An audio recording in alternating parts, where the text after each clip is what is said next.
Big Daddy? Yes, sir.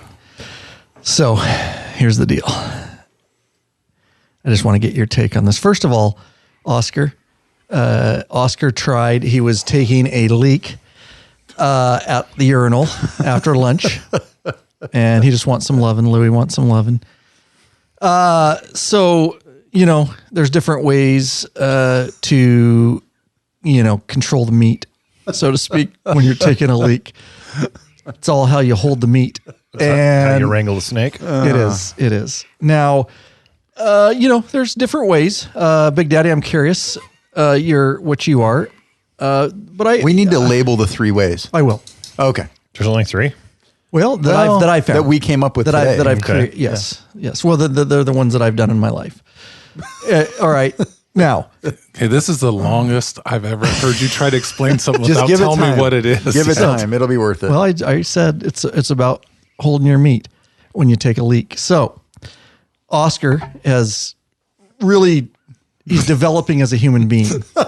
And I want him to experience new things and new horizons. So glad you can be on this journey with me. Yeah. Thank you. Thank you. So, you know, I like to do, and so this afternoon I like to change it up, and I went to take a leak. I did the cigar hold. Yeah. That is we thought that too. Whatever. So Whatever. I don't have anything thick enough. Like, give me that water bottle. Oh yeah, right. The water bottle.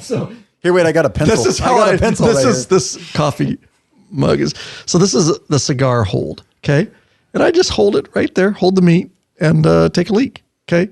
Now, that's one way. Now, a lot of guys who are not as advanced as me, like this is the standard old man thing, like Lurch. Grasping. Is he does the finger, the pointer finger, and the thumb hold. Well, yeah, so you can pinch it and shut off the pee if you have to. Dude, that would hurt. Wait, but the other Sometimes you method have to hurt. do that. How would you do the I little? ain't shutting it off. What purpose would you have of shutting your pee flow down? Like if you're peeing on the side of the road and someone comes along and you're either like, hey, or hey. Dude, I'm just letting Or it go. what? Or what if you have to fart? You don't want to fart while you're peeing because then you get a big blast. You out. do get a blast. That's all right. I'll blast it. I mean, You're depending on where you are. You're just complaining about your toilet being dirty. Well, that's but now you're going to blast that's it. because I just have a friend vindicated called Maddie Matt. for that. No, you vindicated Maddie. Matt's see a where- splatter. He's a splatter crapper. I am not. He splatters. Yes, you are. That's a different hole. I just cleaned this. Get back to holding your meat. All right. Cigar method. Cigar method. And you tried the cigar method today Yeah. for the first time. There's a glow about you. It How was did an it awkward feel? first time. Was it? Yeah. I mean, I practiced it. I can't believe you've never done that in your life. I have no need to. You got to try different things. Why you are we can with talking 2 about hands. this? Like Why are we talking about this? Because that's cigar method and the grasp, and the pinch. Now, the third one I do, if I'm really tired at night, you just pinch the skin right on the side. You hold it with a pinch. We'll call it the hanger, the clothes hanger, right? It's called the fingernail. It's called the fingernail. So you've yet to try the pinch. I would just suggest when you get a chance, just give it a shot. It'll bring me into maturity, Pinch the meat wisdom, right on the side. wisdom and experience. I think you guys are both wrong. Yeah. I prefer what I call the free and easy. Oh, just the dangle. Both hands on Just the hips. dangle, Dude. and you just let it go. Not going to lie, I do that. That's 3-year-old boy style. When you got to pull your Yes. pants down to your knees all the way down. Yeah. Yep, and just stand. Dude. And then you got to stick the chest out a That's the little bit. best thing about a urinal. I have done, especially if I'm drinking a little bit and Yeah. I'm feeling 'Cause free. you gotta- I just put both hands on the hips. Oh. And I just let her dangle down into the urinal. And then dude. at the end, you do the yeah, push. And it, yeah. I usually had to do that because I was too drunk and I would have to hold the wall. Yeah, right. Yeah. That's true. I have been there. Yeah. The interesting thing is, as you get older, you know, when you're younger, you just pee and it finishes and you're done. Yeah. When you're old, you stop and you're you like, get a dribble. nope, there's still some there's you got to do the quench and push and you push out another stream and then you hold for a second and you got to stream a couple times. You guys noticing that in your old age? No, I'm not that old. I don't know how you're old. like freaking in your 80s. I just go pee. You know what? Just go right there. You know what I know for sure is the fact that I feel sorry for Matt having to listen to this No. bullshit He's conversation part of it. twice. We had the just whole had this- conversation out there. We just didn't do it on the mic. We had it already. Yeah, he just didn't do it on the mic. This But is he when I was first learning about the cigar method and the pincher or the fingernail. He's actually Googling meat holding I'm looking at motorcycles. options. Okay. It's the next best I'm thing. going to say I don't agree with the fingernail. Why would you want to just grab a piece of foreskin to hold your wiener I on? don't know, just because you can. That's can't. America. It weighs too much. America. No, you Can't. It weighs too much. Here we go again. Yeah, here we go. All right, this is ridiculous. All right. What has happened to the podcast? We used to talk about motorcycles. Like, Oh, is that what we this is? started about motorcycles? That's what this podcast is. Not nut. All right, so here's the deal, Big Daddy. You're all with your lady. You're getting, you're all sensual. Hey, baby, you're looking so fine. You want to see my meat? Okay, you don't say that. That'll ruin the mood. So, do you want to make sweet love to me, baby? Why do you sound like a drunk Elvis? Because this is how I'm imagining you sound in a sexual situation. in the moment, bro. I mean, come on. And you're all good to go. You're like, oh yeah, I'm scoring today. Yeah, this is a done deal. And you just go in for the motorboat. You're like, but all of a sudden, dude, sweat, and you're just now it's like a real motorboat because it's wet on top. From my forehead or Your whole or her face. boobs? Her boobs. And so now you're in a predicament. I know what you use for this. Do you? Do Yes. you? What do we use? We use the breast palm thing that you sell. Fresh breasts. Yeah, fresh. You put it in your palm and you rub it all over the breast for them. You do. Now, the key to we do a lot we do fresh balls because right on the podcast because we want to keep the old junk fresh. Well, we want to take care of the ladies too. We have a lot of lady listeners, and maybe not after talking about holding our meat. Might all be gone. Likely, whatever females we have, they're gone. Now, but we wanted to do something for the ladies. Seriously, there are a lot of lady listeners. So we were like, okay, our nuts, you get nut rot, you could get boob rot, and nobody wants boob rot. Boob rot. You can't. Dick. Anything that sweats and festers can get rot. Can you look that up, Lurch? So we came up, this is a real product, and it is legit, and we suggest it to the ladies, and that is lawabidingbiker.com/fresh-boobs. That's /fresh-boobs. You click through, you can get fresh boobs, and it has no aluminium or parabens, right? Not paraffins. Parabens. Whatever Lurch says. Are you going to help at all in this podcast? Or No. He's Googling around. what does he do? He's doing nothing over there. Just endless abyss of Google. Anyways. I see a search. It searches, how do I tell Ryan he has a very small penis without hurting his feelings? You can't. You can't. Did you know there's an actual medical term for boob rot? Oh, see. I knew this too. Intrigo. Intrigo. Mm-hmm. And see, so this I'm is intrigoed. Get it? And so this is it, Big Daddy. Turn up the volume here. Let's see. You're in a situation where you have a lady with intrigo. Intertrigo. Intertrigo. So ladies, you don't want intertrigo. So there you go. It's just like fresh balls, but it is for the ladies. It's for the tatties, underneath the tatties, around the tatties, whatever. Fresh dash boobs. I think it's a great idea. I appreciate your response. It's a great idea. Well said, Ricky. Because the visual is you don't want that. And the ladies don't want that. You don't want to, we all want to be fresh. And so we included the ladies with that. There you go. I'm going to get some. I have moobs. Does it work for moobs? Lurch is actually testing it on his moves. Right now. So the other link we're going to make for Lurch is fresh dash moves. Fresh boobs. You don't want under moob sweat, bro. No. It stinks. Lurch does not want intriga. But wait a minute. This is just a thought. Intertrigo. If you have male intrigo, and then you walk out and everybody sees your chest and your under moob wet, and you tell them, "Hey, man, I've been working out," they're going to believe you. Good point. So it's double duty. You could also almost be a little deceptive with it. Yeah. But when they see that you have moobs, they're going to know you don't work out. Mm-hmm. Well, it depends. Arnold Schwarzenegger didn't have moobs till he became governor. It's true. Now he's got moobs. True story. Want to ride longer? Tired of your sore and achy ass, Big Daddy?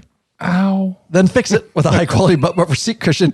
Head over to law-abidingbiker.com/store. Check out our full line of butt buffer seat cushions. Oh, looky. What do we got here? You want to handle this there, I got Lurch? mail. Yay! I got mail. Yay! Since you ain't doing shit on this podcast yet? This is about, what is it about? Oh, well, here's the thing. This actually was going to be part of, you handle it. This is going to be part of our topic of the podcast we're not doing because this one's going on. Oh, do you want to save it? Yeah, let's save that one. Never mind. We don't have an email today. How do we back that train up? No, this is how we roll. No, this is better, even better. Yeah, we do not have an email. Just I need to grab that real quick. Scratch that. Yeah. All right. So, as bikers, we all know, because you guys know too, because we've been on these long distance trips, unexpected things can happen. All right. Now, many of us are prepared for a mechanical issue. We know that, right, Oscar? That's true. With our cruise tools, RTH3 or our metric kits, roll up travel toolkits, we're prepared. We fixed bikes on the side of the road, not had to have them towed, all that. But more serious than a motorcycle breakdown is an injury to you or someone you are riding with. Now, why would you risk not being prepared for that, Bikeaholics? I'm guilty of it for years. All of us are here. Yeah.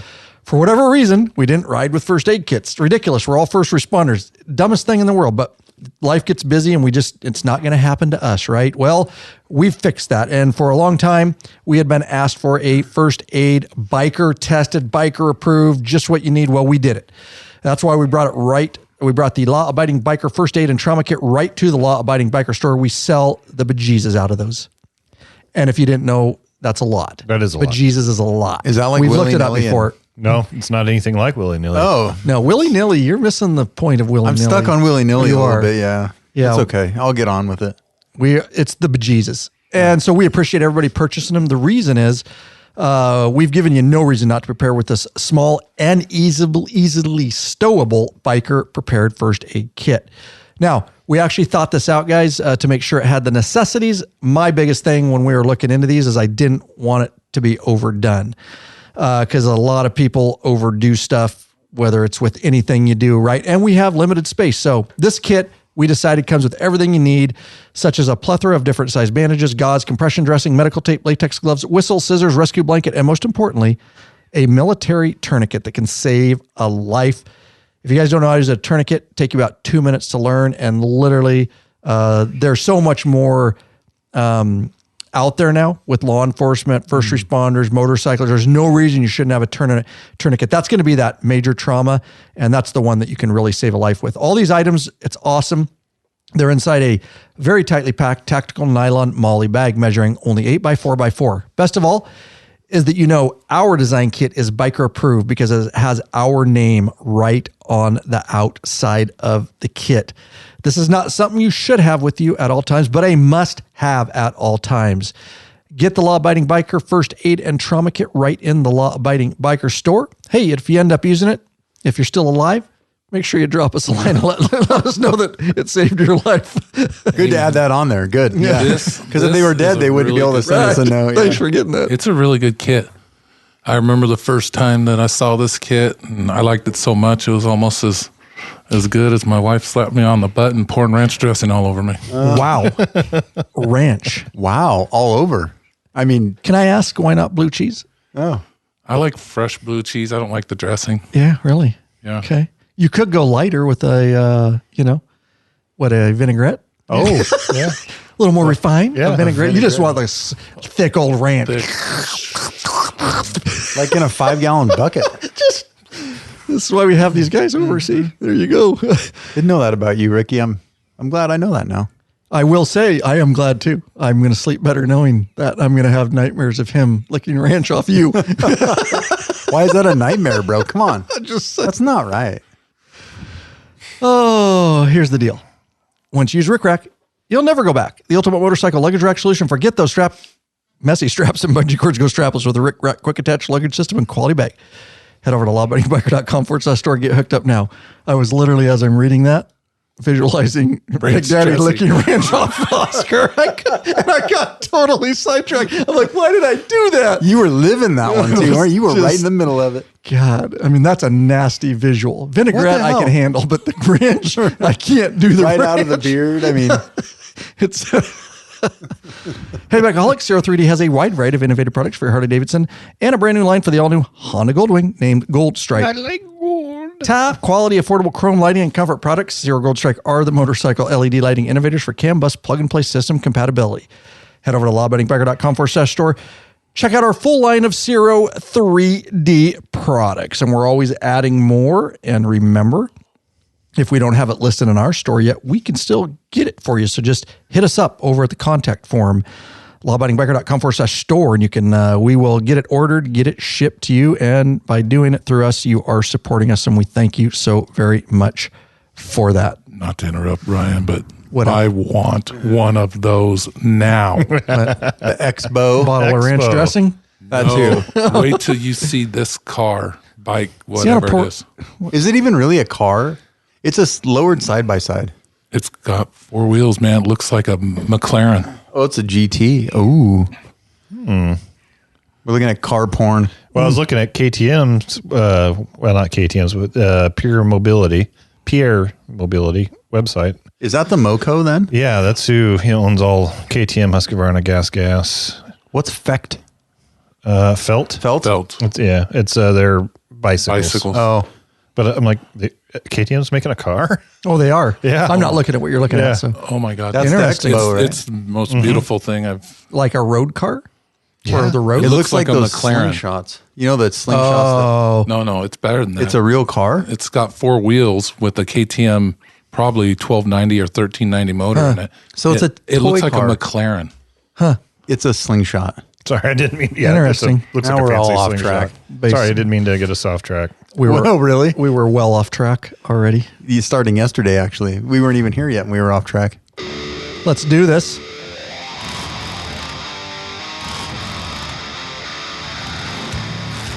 Welcome back, you freaking bikeaholics. This is the podcast for the motorcycle majority of the Big MM, also known as the 99%. large and in charge of the motorcycle scene more than any time in history. By being here, you're part of what we call the hashtag. Biker Revolution. There it is. We do have one simple question for you before we get started. What are you waiting for, bikeaholics? Mount up and let us take you on another wild-ass ride. Ryan Urlacher here, your host of the Law Abiding Biker Podcast, and your High-tech redneck. had a great start to the podcast there. We are officially going to get it going here. This is part 2 of 2. If you haven't listened to part 1 of 2, go back and do that first because this is going to make a lot more sense to you. The 2 episodes that we're doing are all about dirt and adventure riding with Oscar and Big Daddy Kane.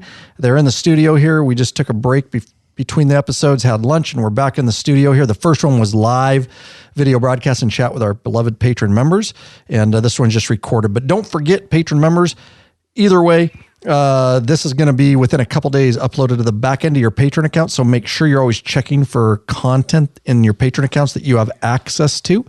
We're going to be ramping that up and continue into 2024 with that, providing you those benefits. Everybody else will get this sometime down the road, sometimes even several months later if you're getting it just free regular podcast format. But we're going to pick up the conversation, and that's why episode 1 will help make sense of this, because we're going to get more into this episode, a little bit of more about the adventure market and kind of where it's going and all that kind of stuff. Now, we didn't have an email for you, but I think we have a new free video. I hope we do.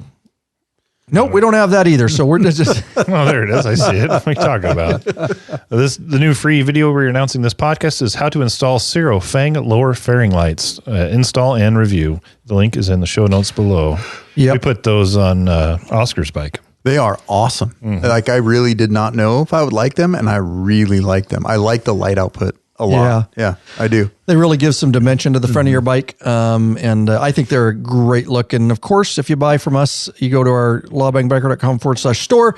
And by purchasing from us, you get a free install video. It's right there embedded in our store listing and very detailed in Law Abiding Biker style on how to install those bad boys. So you do not need to pay a mechanic.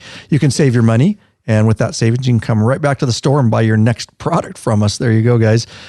So We are, like I say, our last live episode was with our patron members. We appreciate all our patron members. And if you didn't get it in the last episode, let's do this, Lurch. Let's make a couple announcements. Why don't you do these real quick? I'll say this just because these things are coming up, guys. So 2024 Patron Ride and Meetup event, the East Coast Meetup.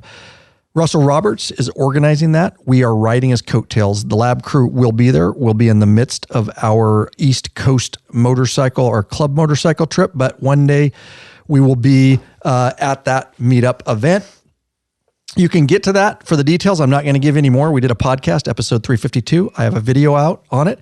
If you want to get any of that and you want to find out the details of that East Coast meetup in 2024, head over to lawabidingbiker.com/2024 meetup. No spaces, no dashes, /2024 meetup. All the details are there along with my video. And there's a couple other confirmed events that are going on amongst the patrons. These are non-sanctioned, meaning in a light-hearted way that we're not organizing these. These are events that the patron members are organizing amongst themselves. We may or may not be. We will be at the East Coast one, that Russell Roberts, I gave you that. But these two, we don't know because we don't know what our yearly schedule, but you might just see us there. Lurch is going to let you know what these are all about. Two of them, and they are in the events section of the patron only members Facebook page. And one of them is July 12th and 13th in the Madras, Oregon area. That is going to be put on by patron member Brad Johnston. And then the other is July 30th and 31st in the Ashland, Wisconsin area. And that is going to be organized by Chris Lezak. Yep. So it looks like Brad's is Friday, July 12th and July 13th, 2024. And it looks like Chris Lezak's is July 30th and 31st, 2024. Just to throw those dates out in case that's something that sparks your attention. You can head over to the Facebook group. Did you say the dates? I'm pretty sure I said. Oh, did you? Yeah. Oh, I thought you completely missed them. I guess you'll know when you're editing. Yeah, when I listen to it back. So those are the dates. And if that sparks your interest, get over there to the private Facebook group, and they've got more information on how to sign up and the events page and all that kind of stuff, guys. So yeah, a lot going on as we're closing out at the time of this 2023, a couple days before Christmas at the time of this recording, and looking forward to big things. And there might be we learned from our live video broadcast and chat, there might be a Texas one being organized, but that is not confirmed. You'll need to be a patron member, mid-level or above, and in the private Facebook group to be in the know about this and a whole bunch of other stuff going on. Entire community of bikers helping and networking with other bikers in there. You want to get signed up as a patron going into 2024. That should be your New Year's resolution. So just head over to lawabidingbiker.com/Patreon, Patreon. All the details and sign up stuff is over there. So let's go back down to our appropriate episode here. So we're going to pick it back up. Big Daddy, anything? Well, excuse me. Take a few minutes to mellow. Hi, everybody. He is. This is his first time back in a long time, dude. I was always amazed that you could actually just like freestyle. That was legit shit. He still can. I did put him on the spot there, but the next time we have him on, he's gonna spit something. Sweet. Spit something big. Do it right now. Just do it about motorcycles and your sweater. Hey, little girl, I'm sitting here wearing my Christmas sweater. I'm ready to take it off like Chris Farley in a Chippendales commercial.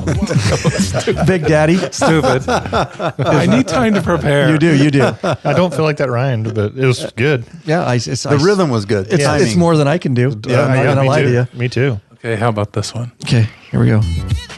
I need you to slap my ass, little girl. Give me some of that creamy ranch. Spread it all over my chest. And then I'm going to have you eat some salad. /fresh-boobs. Here you go. Thank you, Big Daddy, for playing along. You're always a good sport. He's wearing his motorcycle Christmas sweater with motorcycles all over. It's a badass sweater. It is a badass The live audience got to see it. So maybe we'll take a picture for this episode. That would be good. There you go. Of you three before we leave. We'll have to take a picture, dude. That'd be good of you three. Can't you just push the button in the camera over there? Well, I could. Well, we're not recording. You just push the button. That's not the way that works. FYI. What happened to cameras? This works. Here, I'm going to do this right now. Get a picture of you guys.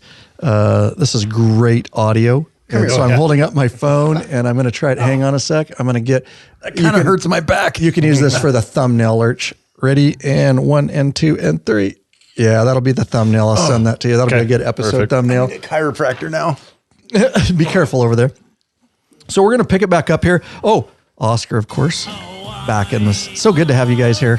It's fun. We're going to try to get more of the personalities on here in 2024. We just got really busy in 2023 with store building and moving and different stuff and all the events I had to go to. So we do want to get you guys back on here. But let's pick it back up where we left off. We talked about Oscar's, a lot of dirt biking stuff as Husqvarna. And actually at lunch, I can't stop thinking about this gas. That's why I didn't buy any tools. I want to save money. Because we're going to have a big expenditure with the gas motorcycle. I think the night train might be going down I think the road I just found a Christmas gift. Don't tell the old lady. Well, you're going to have to sell one. Yeah. So we'll probably have to move the night train. The night train needs to move. Yeah. It does. Yeah. It's not getting used enough. And no. I think we've probably its done projects with it. are probably its lifespan is. Yeah. I love that though. I like that bike, dude. I put those bars on the night train based on Big Daddy's recommendation. You remember that back in the day? He told me about Outlaws. Yeah. And I was like, that's perfect. Because my old Dyna, had 05 Dyna had that 16-inch apes. And you want to talk about having big meat, ride that thing around, dude. My meat was twice the size it is now. But it was a badass bike, dude. And, but I'm a little more reasonable these days. And I was like, but it wasn't comfortable. And I wanted something that looked badass, but was still fairly comfortable. That's a comfortable bike. Yeah. For having apes, So Yeah, I think I'm not nearly as manly. 14-inch. Yeah, 14 So inch. a little more.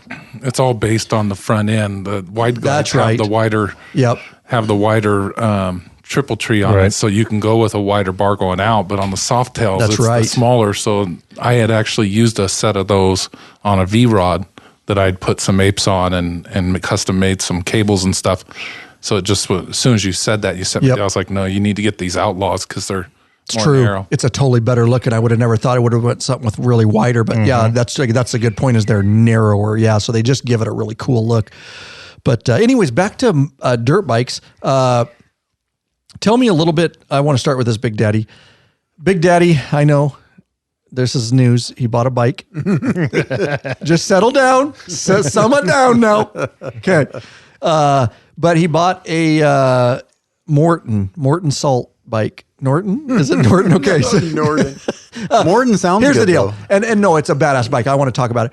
I honestly, and I don't know if these two had, never heard of Norton until you bought one. I don't know why that is. I don't follow the space as much as you. I've heard of a lot of bikes, but it was an interesting pick.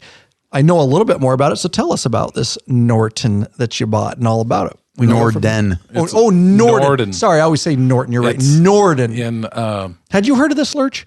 Be honest. I had never heard of a Norden. Never seen one. That's all right. There's so many bikes out there. Yeah. They were new. How about you, Oscar? You follow this stuff. Yeah, they're relatively, mine's a 23, but the first year was 22. Okay, well, thank you. That helps me because I'm in the motorcycle space and I go, I have not. So thank you. It's brand new.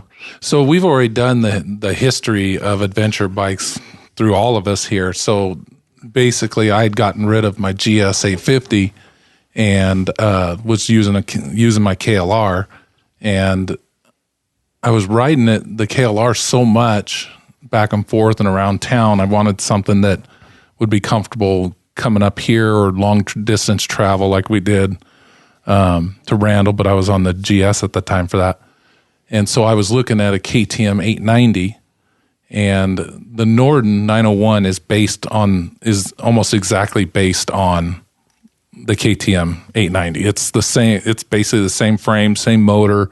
They do tune it a little bit so that it's a little bit more, has a little bit better road stuff, because the Norden, it's supposed to be like exploring everything. Okay. So road, off-road, etc. And the only reason I bought that instead of the 890 was just because of the deal. There was $750 off, and then they waived the freight and setup. But people either love them or they don't. Can I ask you this? Me not knowing anything, I'm going to ask you a lot of questions. Do you feel like that's risky, buying a bike that's not proven and it's been around a year? Or did that ever cross your mind? It didn't, because it's basically the same tried and true technology from the KTM 890s. Thank you. Yeah. How come? Is that part of the same? Is that part of KTM too? Yeah, they are. Norden, that's right. It's a Husqvarna. It's a Husqvarna Norden 901. So I'm going to ask a lot of questions. That's good stuff. Yeah, thank you. Okay, so yeah, that takes the risk out of it. Yeah, but I really like the looks. It has that old 60s, 70s rally type. It's look. Definitely a different look. Has looks like a full fairing, but obviously it's not. I mean, the way that the fairing comes around, it looks more like a Dakar bike than it does an adventure bike like our KLRs or any of those. Yeah, and it's a good running bike. I mean, it's plus, I mean, there was little things about it. I mean, like I was telling you guys earlier, cruise control actually works. You don't have to turn around and pay a subscription to have cruise control on your bike. Can I just say this real quick on that topic? And I didn't want to get deep into it last time, but I'll see where you guys stand on it. Lurch, you too. I honestly, right now, the way things sit, I purposely would not give KTM for a KTM a dime of my money based on the fact that they're doing that. There's too many other choices. I know there's a few car manufacturers, but the others are not. And I just feel like those companies are pigeonholing themselves doing that bullshit, because that is not like, it's already there and you're paying. And BMW was doing it, not motorcycles, but they were going to start, and they got a shitload of backlash. They were going to charge you monthly fee to keep your heated seats going and stuff. Otherwise, they just shut them off. That is not me with all the choice I literally would not give KTM a dime of my money just because I don't care how cool they think their bike is. No. Where do you guys stand on this issue? BMW got smacked around. They did. And they gave up on it fast. Correct. Yeah. That's why we need to do that with KTM. Yeah. We own the market. We need to let them know it's unacceptable. Yeah, that's stupid. And they don't have a corner on the adventure bike market. Correct. They have a corner on the enduro market, but they are nowhere near the corner on the adventure bike market. So that's going to hurt them. I wouldn't buy it. Yeah, for that. I wouldn't. That's just out of pure, no, I have, that's unethical in my opinion. The salesman down at the KTM/BMW dealer, when he was telling me about this, they don't like it. But it's a way to generate revenue. Now, they've always had, I've always had bikes where you buy it and it either has cruise control or it doesn't. And if it has it, it works. So their initial play into it, as I understand it, and if I'm wrong in any way, shape, or form, you don't need to be sending nasty emails to Matt or Ryan on it. But how it was explained to me was that basically at some point, instead of just having the cruise, they figured, okay, we're going to charge you $550 for this convenience and technology upgrade. Well, what they don't tell you is that the bike already has the cruise control. It's already there. For $550, all they're doing is taking their computer and activating it. That is what rubs people wrong. And so if I would have bought the KTM, I would have had to pay the $550 for that versus buying the Norden. There was none of that for that. Now, if I wanted the Rider Connect stuff where I could have GPS from my phone portrayed onto the screen or be able to control my music through my phone through the bike, then you had to buy this module. But that didn't really, pinch my taint very much because that's where you sat in the Harley stuff. If you want Sirius XM, you either buy the CVO or you have to buy the module, right? Right. You want the WIM, you got to buy the module. That's hardware. Yeah. Right. And so to me, that didn't really, that didn't bother me as much. But that's hardware. Yeah. That's like adding better suspension to your bike. I mean, that's your physical hardware. Yeah. Literally them pushing a button to turn something on that exists. Hooking it up. So the big thing was the money off, the release on the freight and setup, and then, of course, not having to pay $550 to have cruise control. But I like the bike. It's pretty good. Dumb, dude. You're dumb. I haven't played that one in a long time. Pull that out of my ass. You're dumb. I was on that podcast. That You played that for somebody. It wasn't me. It was somebody else. No, I played it multiple times. Jake. He just was shutting him down, dude. He couldn't stay straight faced, dude. Yeah, there you go. All right. Anyways, I am adamantly against that. Lurch, where do you stand on this whole? I think it's a bad look. Honestly, I know I would talk a lot of shit if Harley ever did that. Or Indian, I don't care. I absolutely don't think they haven't thought of it. Oh, they all have. Yeah. They're all thinking about it. But see, BMW did it. They got their ass handed to them. They did, yeah. And the fact that KTM's doing it in the motorcycle market, well, the BMW motorcycles didn't do it. It was the cars. The cars. BMW, that's why. It was the cars. That's what I was talking about, yeah. Yeah, because the salesman, he was telling me, he goes, it's kind of hard for me to say you should buy this KTM over the BMW. And here it is, the cruise control's already on that, but yet I got to charge you $550 to turn it on. I just didn't. I don't know if they're still doing that. Ouch, that was loud. That was loud. Sorry. Actually, I hit my space bar. I didn't mean to. Yeah. So to me, it's dumb. But if you're going to offer cruise control, then offer cruise control. That's why people will buy your bike over somebody else's, because you do offer cruise control. But to sell it as, well, we're going to already have it in there, but $550 technology package, and then all they're doing is hooking it up to the computer and saying activate. That's rip off to me. Yep. I think that's going to, I don't think that's going to serve them well. No. I think that's going to go away because, I just said it. If there wasn't many choices in the market right now, holy shit. Yeah, there's so many choices. Other companies just go, hey, you don't have to do that with us. Yep. Hey, you don't have to do that with us. And KTM's going to eat Harley-Davidson, if they're still doing it, I mean, I bought the Norden, I think back in June or July. If they're still doing it, I'm surprised Harley, if the Pan America isn't all over that. Yeah. Well, no, I think they know company-wise that's a bad look. Yeah, it's not a good business model. You find revenue. I'm saying Harley should be using it like you said as advertising. Right, because we don't do that. Right. What's next? You only get half of the capabilities of the TFT screen unless you pay $19.95 a month, and then you can actually see your GPS map on it. Yep. Our society has turned into a subscription based, and the car companies are trying to figure out how to cash in on that, and they should be looking for revenue other places. Lurch building a good car. Is maybe. A man. Did you have any comments on this? I don't have any strong feelings about it one way or the other. I don't like it. So you would just pay it? Just to pay. If I wanted the bike, I'd probably just pay it. It's $550. No big deal. I wouldn't like it, but if it's the bike I wanted, it wouldn't necessarily stop me from buying it. But if you had 4 bikes and they were all the same and offered the same things, would you buy the one with it or without it? Or would you just pay the extra $550 because that's the kind of guy you are? Well, that's kind of a... That's 4 bikes exactly. It is. Right now, the adventure market, you can get, dude, you have a plethora of decisions. Let's say there's 4 bikes and you can't make up he always likes to do this hard thing. Or let me look at this in a analytical way. Okay, there's 4 bikes and you want all 4 bikes and you don't give a shit which one you have. But you can save $550 by buying bike 2. I'll save $550. There you go. Thank you. In your unrealistic scenario. He just has to try to analyze everything. It's like, dude, it's just a hypothetical question. Good God. It may not be. I just like to do it. I know, it's fun. We go back and forth. You could be looking at the, GS. You could be looking at the Norden. You could be looking at the KTM. Yep. And you could be looking at the new, because now the new Africa Twin has been revamped. And now they're going to have cruise control. So, I mean, you could be looking at several bikes. It could happen, but I'm with him. I'd be like, if I don't really care which one, I'd rather have the one that isn't going to charge me $550 to have cruise control. Right. And they're going to have, it's going to shake out like this. It's going to be technology, no technology bikes. Okay. Because that's what's coming out. Well, that's what the Tonneray is. Right, exactly. But the Tonneray has a very limited LCD screen, TFT screen. People are buying the shit out of them because...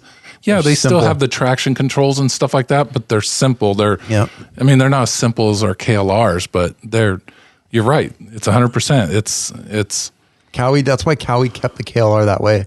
So I think that if KTM sticks with that, they're going to go into the higher end market where you buy an adventure bike with lots of crap.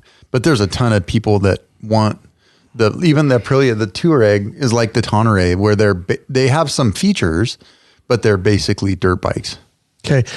Interestingly we've already had this conversation multiple times today, I wish the adventure market would just like cars stop. Stop with your bullshit integrated systems. Yeah. See this right here? That's all I need.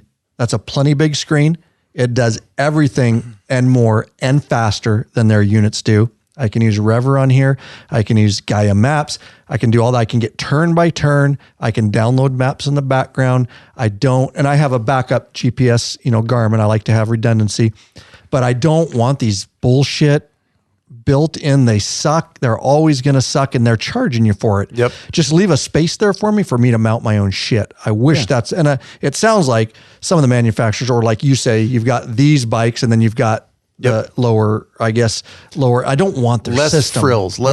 Yeah, less frills. You want rider stuff. I want to know how fast I'm going, my RPMs, maybe gear selector, temps, and stuff like that.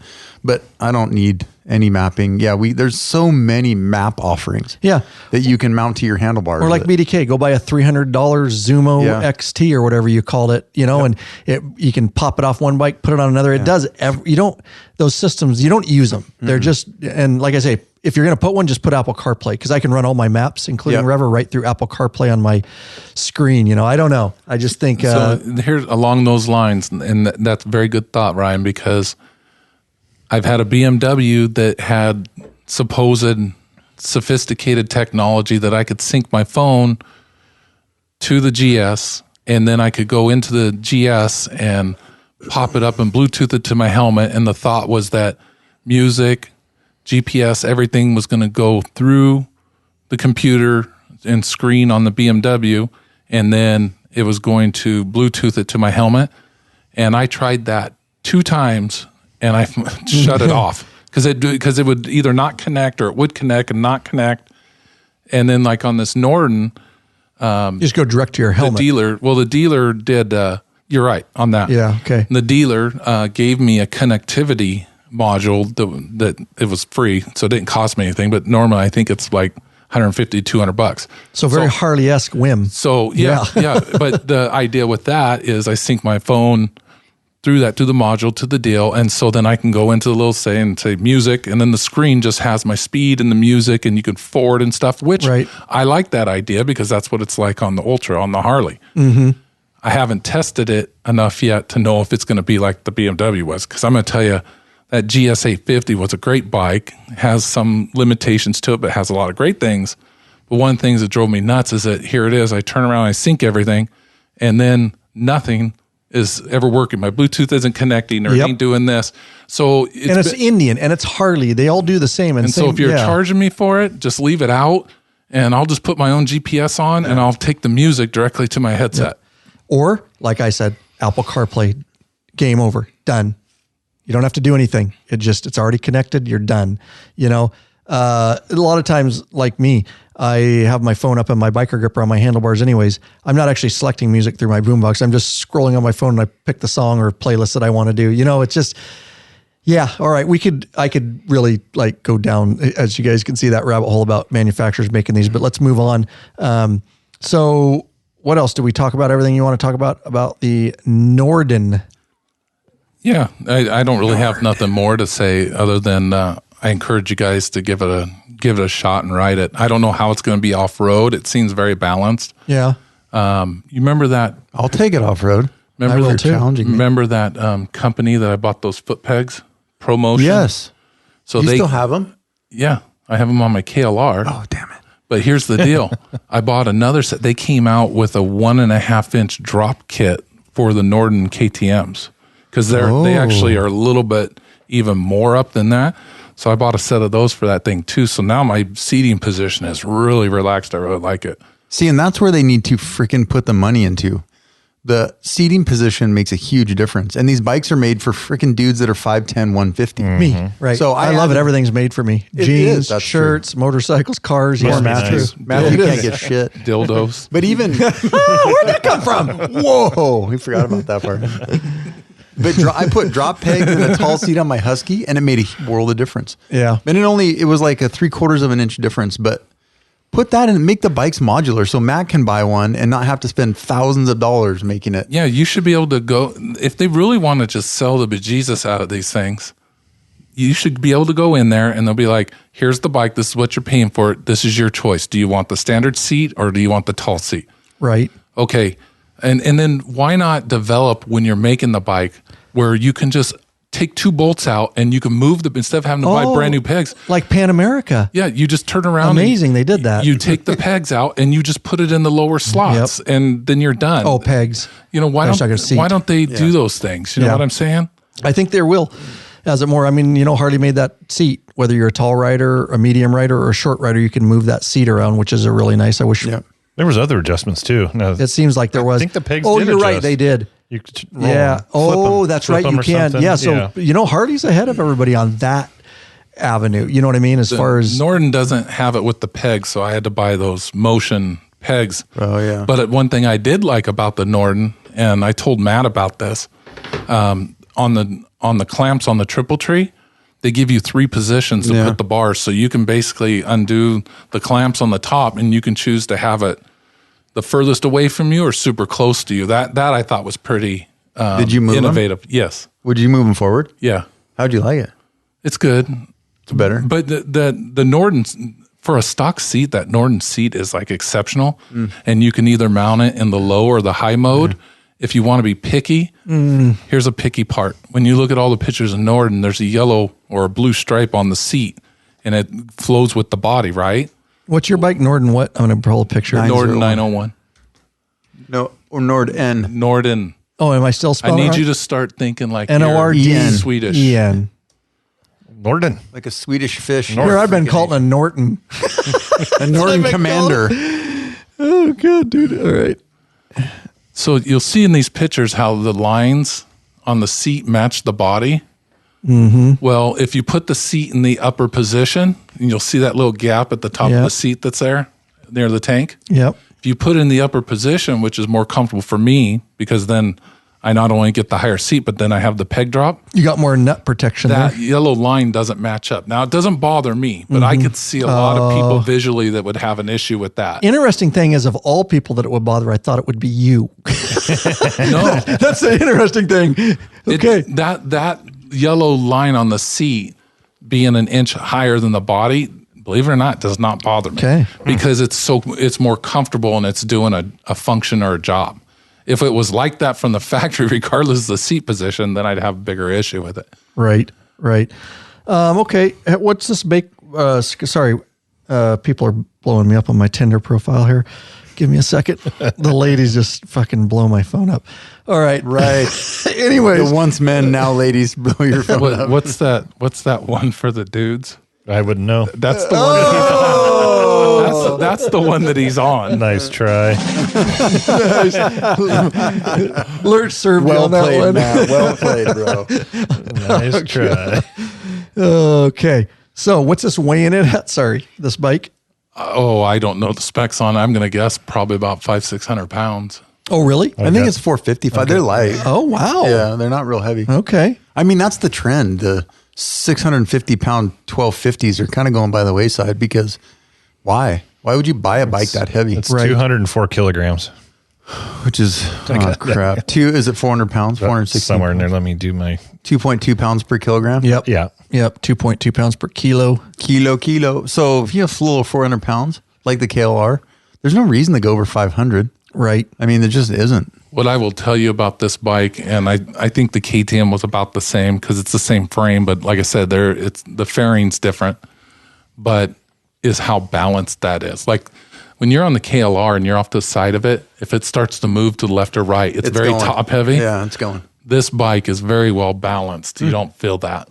And I've heard you say the same thing about the Pan America. Right. Totally. Yeah. It does not feel like that bike is as heavy as it is. However they balance it, it's really easy and it doesn't feel like it's going to tip or that you can handle it and it's not weird, let it tip. It feels big, but then you get it in the dirt and it really is not. But you got to remember what they did to create that with this. They put the tank down on the very bottom. So that silver shroud there, that's your fuel tank. Is that safe? Yeah. Sure. Is it aluminium? They've been safe until it's not. Safe until you puncture it. It's got a thick plastic tank. And your smoke comes out of your mouth. And then they put a cover over it. But they've been doing this now for 4 or 5 years. So there's been no issues. Okay. The 701 ran the tank legs down it. It was the weirdest look, but I feel like does that go all the way around? No, I feel like that's waiting to be punctured. No, it's one on each side. But you got to remember, you have a rock guard on the bottom Then you're going to have side guard. When you get this bike, you're not going to leave it like that. You're going to put Tortech or whatever your brand of choice bodyguards and stuff on it. What if you're riding at somebody and they're shooting arrows at you, though? I feel like the arrows will not pierce that. The arrow will go arrow right will through not it. Pierce that. Titanium arrows will go right through that. I try to cover all aspects This is of those safety. unrealistic scenarios. Yeah. I'm not going to answer. What if somebody was shooting arrows at you? I mean, are they from a bow or a little gun thing? But that's how they do it. There's no gas up top, so it's all the weight's down in the bottom. So it's to create a more balanced, easier to ride bike in unstable environments. Okay, so I get it. Smart, unstable environment. Super smart. Now, Oscar, What? I'm going to ask you a question. Great. But you're going to have a minute to chew on it here, okay? So the question is, and I know we're all friends here, so it has nothing to do with friends. This has to do with actually your thoughts and your opinions on the Norden and whether or not it would be a viable bike in that category for you. And I know that's a tough question. So we'll just chew on it and give me your pros and cons or why you would or would not get one if you have any. Okay. There we go. Lurch. Hey, Bikeaholics, searching for new and exciting motorcycle products? Zero 3D has products you dream about for your bike. Check out their wide variety of innovative products for Harley-Davidson and Honda Goldwing motorcycles. Zero 3D's got your back with chrome, black parts, lighting, and other comfort products. No modifying, cutting, grinding, or welding for an easy installation. That equals less time installing and more time riding. Zero 3D has a design team with over 40 years of experience, and they have a passion for design and innovation. Zero and Gold Strike are the motorcycle LED lighting innovators for CAN bus plug-and-play system compatibility. They pride themselves on great customer service. Got a question? Get in touch with them via email at sales@zero3d.com or give them a call at 715-808-0027. Check out your local Harley or Honda dealerships and ask for Zero or Gold Strike parts. A new leader has emerged, so check out Zero 3D's custom line of Gold Strike products for the all-new Honda Goldwings. Better yet, help support us and head on over to the Law Abiding Biker store and check out our full line of Zero 3D products. So I'm going to refine my question a little bit more. So what I'm saying is, I guess what I'm getting at, and I know it's hypothetical, Matt, so you're not involved in this conversation. Again. Shut your mic off. Well, what about this? As long as it's not unrealistic. No. So yeah, right. Everything's unrealistic to you. So I guess, put it this way. Again, this isn't, we all have our different things we like or needs. So if we take like bikes, and I don't know, so this could be a little bit deeper conversation. If we take this bike and line it up against, one or two others, and you have X amount of dollars somewhere in this weight range, right? So you get where I'm coming at. Where are you going to spend your money in that category? If we can really kind of niche this down, where are you going to spend your money? And if you aren't going to spend it on a Norden, what are you going to spend it on it and why over the Norden? And honestly, that's why I'm it's going to help me break down this category of the market, because we're talking like middleweight right here, basically middleweight adventure. So this is going to dive us into a deeper conversation, if you will. I know that's a lot. So just give me your thoughts if you had money to spend or somewhere in that price range. I mean, we're not talking dollar for dollar. We're talking somewhere within $1,000 of each other. What are you buying and why? And well, I think we need to define the competition. Okay, let's do that. Well, I already have an answer. Okay. I'll buy all of them. Okay, look, honestly, I know that I really don't want, if I didn't have to sell my KLR, I wouldn't. So I don't think I'm ever going to find a bike. I mean, you have one, the same, but right. I think for what we do, that's the best bang for our buck. Yep. If I had to for go what we do, we categorize that. Yeah. But if I had to go, because it's a different price range. Right. If I had to go into what was that? 11,000, 12,000? Let's just say 13 to 14. So if I had to go, he's got it for sale right now, 16. If you want to hit on it, sweet pie. It's gained value. I'm retired now. Not today. Tomorrow it'll be a different story. No. I'm telling you, you guys ride this, you'll like it. But I'm not going to say it's always the best. It has different. No, and it is the best for you. It's the best for me, and that's what I'm based off the KTM 890. Right. But KTM 890R is more off road. I mean, there's a lot of ways you could go with this. That's what I'm trying to get in the conversation. Yeah, I would buy the Touareg the freaking Norden is in the top 3. I would buy the Tenere 700 first.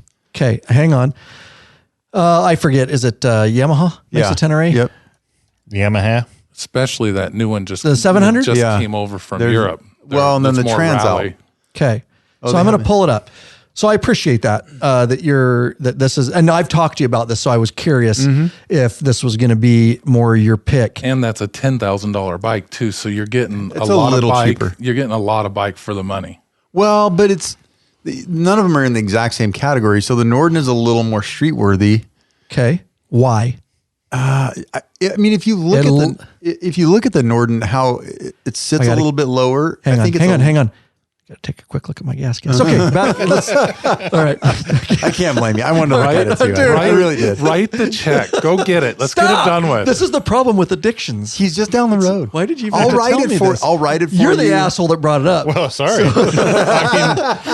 At least this is a realistic situation. That's true. That's true. I'm like, the dude lives right down the road. Yeah, perfect. We can go in my truck and pick it up right now if you want. Analyze that, bitch.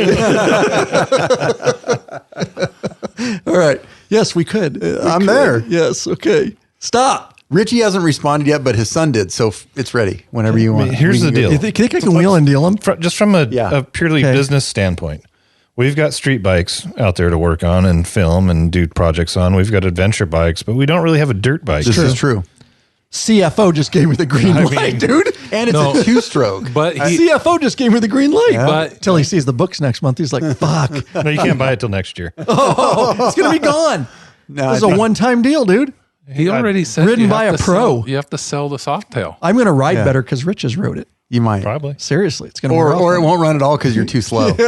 Probably it's like, I've never been ridden this slow. Yeah, the other guy really. Never ever been Piss out of ridden. me. Fucking grandpa, get off me. But listen, Okay, back to I agree the, with. Wait. I agree with Maddie. There's more dudes over 40 riding dirt bikes now than ever, and the dirt bike market is exploding now faster than the adventure bike market. No shit. There's dirt bikes in every category. That it's insane. That's why I can't keep Think up. about I have to who ask can you afford guys. them And it's and who's fun. still. We were talking about this last And episode. who's We said that daredevils? exact thing. I Yeah. mean, the younger generation, not all of them, but a good chunk of them, I don't think are the wild daredevils that we were when we were kids. You know, we left when. Basically, you're saying the new After breakfast, generation are a bunch of pansies. Yeah, pretty much. Well, pretty we're much. older. We're older. Well, we were just wild. We I'm were lucky to be feral. alive. Yeah, I mean, just, free range, bro. but the Free rule- range. just come back when the lights came on. That was your the only dad rule. would be like, I don't want to see you until it's dinner time. And so I don't you care went what you're and got doing or on how your dangerous. three-wheeler, you went and got on your dirt bike, and you went and rode through the hop fields, and you went Rode and on met up ice with your ponds. buddy. yeah. Put screws through our tires for spikes to ice race with our BMX bikes on ponds that should have broke through, and they did sometimes. I should be dead like three I think times. the other part of that, though, is that Drinking Mad Dog the young 2020. kids... Gross. Gross, dude. Great. Oldie. Strawberry Dude, boons. I would Strawberry boons. I didn't drink it because it tasted good. I drank it for the effect. It served a purpose. It did Fortified good. wine. What is it fortified with? Vitamins A, C, and E? Why do they call it fortified wine? There's no vitamin I'll D in Google it. that. But I'm saying so. Rick is still drinking box wine. Franzia, I only drink 5 Jesus liter. wine. Oh, okay. The wine that's at my church. I know exactly. They get it at Winco, and I know exactly which one. From the cup that everybody else So I has always say, licked. get a box of Jesus wine. Oh my lord, that's blasphemy. So here, I'm going to add this though. blasphemy. He was right about being older now and can fix things, but He's never been right, we're also but- forgetting one thing. These kids that are riding dirt bikes are doing motocross, which is not what he's doing. Enduro, long distance enduro, they're not doing adventure. They're taking these bikes and they're going out. The ones that are into it, they're taking them out and trying to do motocross. So there is that little parameter to everything as far as the kids go. Fortified wine is wine that has had additional geez. alcohol added. So Mad Dog's got that some it's fortified with extra liquor. So they're liquor. putting Don't even spirits pull in up there. Galileo. This is Rick's right here. Go to right Rossi. here. Yeah, Carlo Rossi. Yeah, dude, right Or- there, dude. No. The gallon of Burgundy. Burgundy's It's not good. even rich; it's Burgundy. You grab it with your finger, you put it up over your shoulder, and you do the old Uncle Jesse. You do the Uncle Jesse with it. No doubt, dude. Don't forget about Carlo Franzia. Franzia in the 5 liter box, bro. This is Box like, wine is the best. You know you're a redneck when you drink box wine. That wine right there is a classed up for a guy named Cooter. Yeah, totally, dude. Look, I got the big glass. Always found on the bottom shelf for sure. All right, back to bikes. Oscar, you really haven't answered this question. So why are you buying? This is a good looking bike. And so we stopped on, and I asked the question. You said, well, the Norden is a little bit more roadworthy than this. And I said, why? And you can't answer it. So we'll just move on. I'm going to come across this table. It's not domestic violence. We're good. I'm coming across the table. We're brothers. Just because you made love doesn't mean you live together. It wasn't love. It was, never mind. Well, there was ranch involved. That's all I know.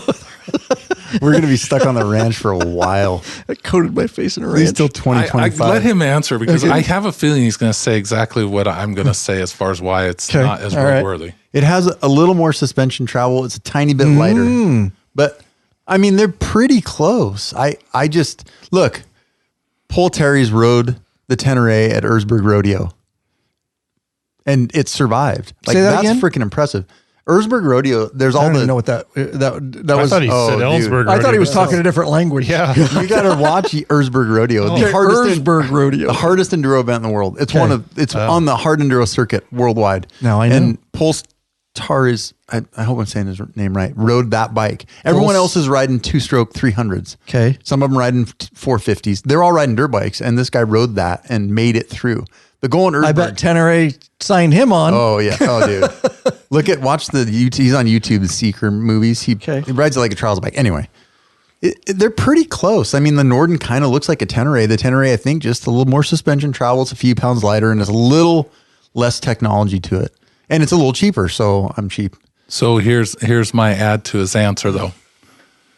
The Tenere is basically... Is it Tenere or Tonere? Tenere, have we established this yet? I've heard both. Potato. In postmodern America, it can be both. Okay, all right. So here's what the difference is that the Tenere is more of a rally style bike. And that's why on the road, it's not going to be as comfortable as that. I feel like they're almost the same. Look at the seat on the Tenere. That's like super skin. It's a little more dirt bikey. It's more of a rally bike. I've seen Steve's, and that bike is so... He has a Tenere, right? Yes, and that bike is so thin. Okay. When you're looking at it, it's thin like a dirt bike. It's not thin wide. like a rally bike. Gotcha. So that's why they say, yes, you can dominate. You watch any of the reviews of the guys that do these reviews quite often, they'll say, this is a great bike. It's better for off-road. Mm-hmm. If I'm going to be spending half my time on this trip or 40% of it, then they're going to want a KTM 890 or a Norden because it's going to be better on the road. Mm-hmm. That's why I went with the Norden, is because it satisfies that mix. When you have the KLR. So you have a dedicated off-road. Yeah, my KLR is specifically, basically, I mean, I ride it back and forth to work a lot, but that's my bike to take up the Tortech and just, if I mess it up, I don't care. Yeah. Right. Okay. Yep. So there you go. So interesting. It's a good looking bike for sure. And now they have a new version that just came from Europe. It's been in Europe a couple of years, and it's called I don't know that it's called the rally version, but how it's described to me is it's even more rally than this. So it's really aimed more towards off-road. So your Norden didn't come with any integrated GPS because you put your own in? Does the Tenere come with any? No. There's not even cruise control. That is that is basically, if you like your KLR, but you want something faster, lighter, that's your bike. Okay. It's got a TFT or an LCD screen that gives you basic information. Oh, so it does. Okay. Yep. Yeah, it's more basic. Which is what you want. You get less for the money, but for me, that's in the $10,000 to $15,000 range. That's where that's a $99.99 bike. Mm-hmm.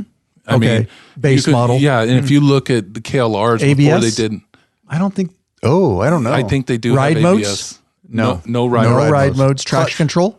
No, I don't think. So it's pretty dumbed down like a KLR. Yeah, it just has. You don't know about ABS? It may. I'm sure it has ABS. Most of these bikes do now. And if you're doing any off road, you have to be able to turn off the ABS on the rear wheel, or at least. And you got to be able to turn off the limited slip, or else you're going to be. Yeah, I don't like all that crap. I don't. We've talked about that in the past. That's what I loved about the Pan. Yep. Is you can put it there if you want it, and I can turn it all off. Yeah, and just ride it like you stole it. The Norden is the same way. Okay. Norden, you can turn around and put it. They have several different modes, but one of them, if you go into the off-road mode, you're shutting off, or you can even adjust it to where you say, okay, well, I don't want the limited slip, but I want the ABS, on the front wheels still because, this is going to be gravel and stuff like that. But this bike here, I'm pretty sure it has ABS. I just don't know about the limited slip. Is the Transalp is going to be in that same category, but it's just hit the U.S. this year, and so I haven't seen them. Who makes that? Honda. And they made them in the 80s, 90s. Transalp. Oh, they made them before. Yeah. And it was one of the original adventure bikes, like true adventure bikes. I got 19 tabs open here. Is this it? Yeah. So that bike there, I just watched a long-term review for like a 6 or 7 video series. And their biggest complaint on this bike is that once you set everything the way you want it, as soon as you turn it off, it resets back. Hopefully they can fix that. This one does have the ABS. This one does have the ride good-looking modes. bike. But look at where the exhaust is. Yeah, that's what I'm having a hard time with. For an off-road bike. Yeah, so here's the deal. It's 7, I think, somebody's going to say I misquoted, but I believe that's 7.2 inches of travel. And I watched where they turned around and put out of Europe, because Europe is the one that's been making the parts for these, you can put a underbelly on it, and it only reduces it by a quarter of an inch. So still 7 inches of ground clearance. 6.8 to 7 still. That's should be more than enough unless you're doing like some really serious single track. Yeah, no. And why would you be doing that on that? Yeah, those bikes aren't meant for that. I mean, you guys do, but that's not really. But the guys will turn around and turn off the traction control, and they'll turn off the ABS. And then as soon as they shut off the bike and they go turn it on, then they have to go back through all through, and it doesn't save it. Versus my Husky, I can put it into off-road mode, and I can say, no ABS, no traction control, and when I shut it off, turn it back on, it will still hold. Okay. Just like the KTM. I still think I would think they could better. fix that in software. I think that's a glitch. It seems like that's a BCM type issue. I hope, because that would be a deal breaker for me. I don't want. Well, yeah, you're riding around for 2 hours and you stop and have a sandwich, and then you got to spend a minute. And we're so spoiled like that now. We're like, oh my God, I had to spend a minute turning everything back off. But here's the deal: if you don't do that very often, you got to remember how to do it, and you're clicking through switches. And I would definitely I wouldn't like that. Now, the one thing I see between this bike and the Tenere is the reason I like them a lot is these are both capable of riding at the arrows, and the tank's a lot more protected. Yeah. So just saying, it's something to consider when purchasing an adventure bike. KTM has been using that gas tank deal now for a while. And I'm just teasing. And at first it's weird. The arrows, it's a deal. At first it's weird because you're filling it on the top like normal, but you have to remember when you're filling it, you have to like stop and then let it kind of, because it's going down into 2 tanks on each side, and then it draws from each so it stays balanced. Right. No, it's totally interesting. I try to think of all angles. Oh yeah, every single angle. What I do. Yeah. All right, because that's obtuse every angle of the dangle. Oscar, well, they've got the rear tanks too. It's all you. 690. It's all you. Obtuse angles or what? Oh. Ride longer and treat your ass with some respect already. Oh, my anus. Get hooked up with a premium butt buffer seat cushion. This company of bikers developed a super thin hospital grade seat cushion made of, you guessed it, solid and elastic materials. Oh, I like it when it's solid. And it's unlike gel pads that will leak if punctured. The butt buffer is designed not to slide around on your seat, fits all motorcycles, installs in seconds, easily cleans, and helps to dampen vibrations. Oh, vibrations on my ass. Remember that rap song, Vibrate? Make your ass vibrate. With plenty of models to choose from. Sorry, Oscar. I had a rhythm and you ruined it. You had no rhythm. I had rhythm. There was rhythm there. That's what she said. Emergency room. That's what he told his wife last night. I just can't finish. I had rhythm. It's gone. Can I finally finish now? Bunch of messing around here. You'll have a comfortable ass. Go to the Lot of Biting Biker store and check out our line of butt buffer seat cushions. Speaking of butt buffer seat cushions, I run one right on my KLR. It's actually, you could put it on your passenger seat, 2-up seat on a Harley or street bike, but it's perfect size for like a middleweight adventure bike. Love it. Wouldn't leave home without it. Small it's pad. the small pad. Yeah, just order the small pad. Well, you definitely don't want to have a big pad for those heavy days. No big pad. No, lighter just the get in the better. way. Yeah, people see it. You got to be careful. No pad. All right, so gosh, this has been a plethora of information. So, what else in the middleweight market? Educate me. So we looked at the Honda, and then we're going to move to some other kind of topic here in the adventure market, but kind of a different segment. So if we're looking at, so you guys say this middleweight's blowing up. Oh, yeah. Right. And we've all seen it. That's why I had to stop looking, and hope you guys kept up for me until I was at some point interested in a middleweight bike again. And I know I've mentioned the Pan America a few times on this podcast. In no way am I, I was using that as a reference for some of the features, but it's certainly not a middleweight at this juncture. We have some predictions. We hope. We are hoping for a middleweight Pan America. I think Harley smart. They know that segment's blowing up, and I know that they're going to come in. I mean, in North America, they crushed the heavyweight, came in and just crushed it. So I can't imagine that they wouldn't be a competitor knowing what they know now, especially with that. So what other bikes in the middleweight are we looking at that guys could consider somewhere within a couple thousand? I mean, I get it. Things vary. KTM is doing something this year, or for the 2024 year, that's going to be a big deal. They're bringing back the 790. Okay. So they're going to. I didn't know it went away. The 790 became the 890, but they're going to bring back the 790, and supposedly it's like a little souped up version. So you're going to have the KTM 790, you're going to have the 890, the 890R, you're going to have the Norden 901 and 901 Expedition. You're going to have the Transalp. Well, Husqvarna and Gas are both making the 700s. They're weird bikes. I don't know what their intent there is, but it's weird. Pull up the Husqvarna FE. Is it an FE? Yeah, 700? It's a 7. But that's more of a. See, when I think of like. Do FE 701S. When I think of the KLR and I think of any of the Husqvarna or KTM versions, they're not really adventure bikes. They're dual sports. So we got to be very clear on that. I don't know. I don't consider our KLR. We say we go adventure riding because we pack it and we do stuff, but really the KLR is not an adventure bike. But dudes, it's ride it. I know, but it's been really ridden more around the world than any other adventure bike. No, I'm saying it's a dual sport that you take on adventures. Right. But when I think of adventure, I'm thinking of the KTM 890, and I'm thinking of the distance of riding. No, just the style, the look. Oh. I'm thinking of like the Africa Twin and Transalp and all that. I'm talking function right now. Okay, function. Okay, function. So these guys are in there too, but and in this case, I agree with Ricky. These are like giant dirt bikes. They're like filling a need that isn't there.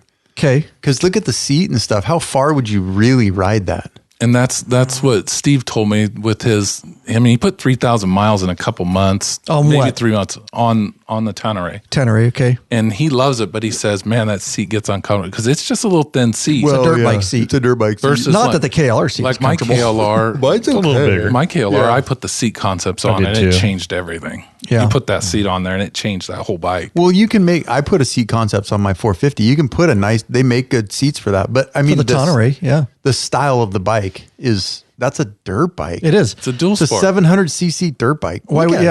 Just either get a dirt bike or get something like the Honda KLR 650, like a Honda 650 or the 450 or the 450 version with the fuel injected. Those to me are dual sports. They're not adventure bikes. Are you talking about the XR? DR? The DR, the Zukis? No, I'm talking about the Honda 650 that's been around for 30 years. Yeah, the XR. To me, that's not adventure bike. That's a dual sport. Mm-hmm. And then that was Kawasaki's main competition. The DR, the Honda, and then there was the KLR. Those were their competitions. I mean, they were dual sports, and a lot of times, even when you go to search, it's always dual sport. But the XR was. What did the XR win for 20 years straight? What's the big desert race? Baja. So the XR is it's its own class. But the DR and the KLR, okay, fine. That's what Husky and Gas are trying to do with that, but I don't know. With everybody fighting for the middleweight. They They made a 700. And that's weird. Like a bike like this right here that we're looking at, the 701 Enduro, it's like, okay, it's just a giant dirt bike. You should have put a fairing on it and made it more like it's heavier. So it's not for complete dirt bike riding. It's heavier. So just make it into that category with the tenor. Is that what you're saying? Yeah, that's what I agree. Yes, These would be perfect bikes to ride the BDR. They're light, minimal. You can get a pair. But why can't you ride on the KLR? You can. Well, you can. Okay. But these don't have any lighter. Yeah, but they don't have any frame to put. I don't have bags on now. Yeah. I don't have a fairing. I don't have anywhere for my GPS units. Moto makes that new brackless system where it's got the 2 side bags and then those the trunk. are expensive. So uncomfortable seat, no bags, no fairing, no protection for GPS, all that kind of stuff. Yeah. I get what you're saying. I'm just trying to see both sides. XR650. That's the one I'm saying that those were the 3 competitors: the DR, the Honda XL and XR or whatever, and then I guess. Yeah, I don't. The KLR. I think it's a tough market right here. It's got a little more fairing and whatnot. Yeah. I mean, so it leans a little towards the street, whereas these ones are definitely dual sports. The XR. You're putting crash bars on. Maybe highway pegs if you. I don't know. I love my KLR, man. I'm saying I'm gonna regret selling it because I don't think I'm. Why are you selling it then? I just don't. My oldest daughter wants to ride. She loves it, and that's hard to say no to. So I don't have to go ride their bike, Glendale and all that again. Or what are you riding? I'm gonna have to make the Husky work, bro. Dude, you don't even have enough gas. It's gonna be painful. That's gonna be a long. I might have horrible day. I've got a tow strap. I'm gonna have. Look, I'm gonna have to truck to Randall. Or you're trying to buy something else is what you're trying to do. No, I don't have anywhere to put any more bikes. Okay. I literally have nowhere else to put bikes, so I have to make a spot. First world problem. It is yes. You can't just tarp it. Bro, what is wrong with you? Tarp it right out in front of your house at the curb. My wife would last like a day, and then she'd put it out with the garbage. Put it in the back patio. I did that too for a while with the KLR. That did not go over well. That's why we have a shed. If any bike, which is full of dirt bikes, it's such a first world problem, isn't it? So horrible. If any bike could be left outside all year round, it would be the KLR. Totally. Yeah. I just don't have anywhere to put it even outside. Yeah. I have nowhere to put another motorcycle, and my older daughter really wants to ride. And I really want to get her a bike. We could just keep it at the store facility. Right here. That's what I was thinking about the night train, just to have it for a visual look. A bike in the shop. How cool would that be? Yeah. Dude, a couple bikes, extra storage, plus they're just eye candy for the inside of the building. But we'll have to talk about that. I thought about maybe I could keep it here, but yeah, dude, I know. Then it would just sit. It would sit a ton. I can make the Husky work for a couple of years, but I'll get into a venture bike again. But I'm saying the KLR is hard to beat for the price and the value. And you know what you're getting. You're not getting that bike will do 70, 80, 90, depending how big you are down the interstate, but you're not going to be comfortable. You can go off road. It's too high. It's top heavy. But once you get used to it, it's fine. It's what it is. I mean, I'm thinking I could ride to Alaska, and if it breaks down on the Dalton Highway, I can tip it over in the bar ditch and walk away from it. Depending on how big the problem is, it's not fixed. Yeah. That's not worth it. Screw it. Yeah. Put a sign on. Good luck. This bike's for you now. Yeah, exactly. Parts bike, free rummaging. That is an interesting that you brought up this category though. So, I think that's a tough category for these bike companies. Like, I don't know who's that's for. I don't either. You know what I mean? If you're going to be in this weight category, you might as well get something with some more protection and girth, and some options, bags, hard bags. Scramblers. We saw 4 or 5 of those scramblers up at the Tortech. That Ducati desert sled. Oh. Is that on this page? I don't know. No, you'll have to look for it. Ducati, that gave me a big boner. But there was 2 or 3 of them up there at Tortech, and Ricky Rocket from Poison, he's been riding one off road. They are desert sled, and he does Ducati a lot of desert sled. Ducati, he does a lot of the full size Ducati too, but. There's a whole new section coming in where people are getting these scramblers. They're freaking cool. And they're riding them just like we're riding at the Tortech rally. I'd ride one of these. It's on a scrambler. Yeah, they're a little expensive for what you get. But it's all cool. That's all a look at me thing. Yeah. You know what I mean? But they're legit. Yeah. And they've got Himalayan. There's a brand new. There's a brand new. Is that back? Yes, the Himalayan has been out and they've been going. But they just came out with a new version that has a lot of upgrades to it, and I would pay $25 for that bike. They're riding the piss out of that Royal Enfield, and then you'll get at least 120 miles out of it before it completely falls apart. Look at that. That bike is cool. And they're in the no, it's cool. $11,000 or $12,000 category, but it's not really an adventure. That's a total looks thing. Because if you're going to do this kind of riding, just get a dirt bike. I would just get like a Husqvarna, right? You get this if you are like ride dirt bikes and have money. Right. That's what I mean. Yeah. Thank you. This is a total, because if you're going to go for that style of bike, just get a full on dirt bike. I don't know. This is something in between. Yeah. You could ride I get the street. You can do a lot of things on a lot of different, but I'm just saying. I'm telling you, my Husky sucks on the road. Yeah. Right. Really think this is better on the road? Yeah. I think it'd be better on the road. It's a little heavier. What are they? 350 pounds? I don't know. Just under 400 pounds. Without getting in the specs. I'm the host. I would have no. That's Maddie's job right there. I would have no use for this bike. I'm just going to be honest with you. I have to think this is strictly like you said. You could look at that seat. You could put Ryan back there and take him all over. You look like a monkey humping a football on that thing. I think it's been proven that the only bike that those two can ride nuts to butts on is the Pan America. Yeah. It's been proven it can do it. Yeah. Yeah. True. Did you get the weight on that, Maddie? My cameras are going off at home. I'm looking. That's an interesting bike. That's a specific market. It looks fun. It'd be cool. It's definitely a talk, hey, what's that? My first bike was a but- Scrambler 78 XL 250. 460 in running weight. 60? 460 running weight. Oh, so it's heavy. Yeah. That's what I mean. Oh, I was wondering. I thought they were lighter. Like I would just, for that money and that look, I mean, you obviously want to ride dirt, so just go get a dirt bike. But you have money and this is your style. Yeah, that's a style thing. It is to me. Scramblers always have been. They're just fun. Excuse me, do you have any Grey Poupon for my Ducati? Yeah. No, but I've got some ranch, bitch. Get in here. That's a vinaigrette bike. That's a vinaigrette bike. Yeah, those guys are not using ranch. That's vinaigrette. Now you've got the new Moto Guzzi. Oh, yeah. That's true. There was a guy in that class I took up at the Tortech rally riding one of those, and he was tipping over quite a bit. But I'm not going to say it's because, I don't know if it was because of the bike or his experience. But and Triumph's got the new Tiger. But I'm telling you, that Moto Guzzi looks good, but when you have two cylinder blocks going out each side and you're standing up having to balance and do standing tight turns, I think that extra weight sticking out about 8 inches out of each side would make a difference. Yeah. All right. Let's do this real quick, and then we'll got a few more things to talk about, and we'll get out of here.